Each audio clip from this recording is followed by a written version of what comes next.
अपंगत्वावर मात करत कॅलेंडर व उदबत्त्या विकून आपला व आपल्या कुटुंबाचा उदरनिर्वाह करून स्वावलंबी बनलेल्या लक्षतीर्थ वसाहत येथील राहणाऱ्या किरण शेटके या दिव्यांग तरुणाचा दिव्यांग दिनानिमित्त पद्मराजे महिला संघटनेच्या वतीने सत्कार करण्यात आला।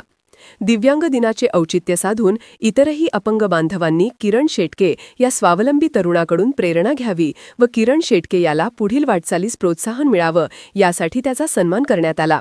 यावेळी पद्मराजे महिला संघटनेच्या अध्यक्षा सरिता सासणे आणि आरती वाळके यांच्या हस्ते शाल, पुष्पगुच्छ व सन्मानचिन्ह देऊन त्याचा विशेष सत्कार करण्यात आला।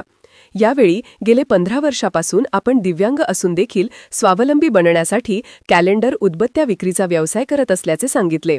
तसेच महापालिका व दानशूर व्यक्तीकडून आपणास व्यवसायासाठी 1 केबिन व 3 चाकी सायकल मिळावी अशी अपेक्षा व्यक्त केली।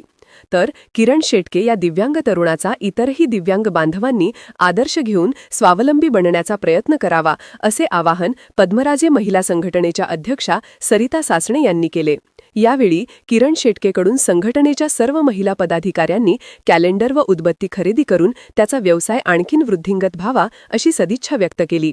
यावेळी पद्मराजे महिला संघटनेच्या गीता भोसले, शर्मिला भोसले, सुषमा सावंत, शकुंतला सरनाईक, शशिकला गवळी, कल्पना मोरे, मंगल शेटके, मंगल देसाई, उषा महिंद्रकर, पद्मा तुपारे, संगीता साळोखे, सुप्रिया पाटोळे, मंगल आंब्रे, शकुंतला साळोखे, शोभा मिठारी, रेखा जाधव, लता शिखरे यांच्यासह महिला मोठ्या संख्येने उपस्थित होत्या।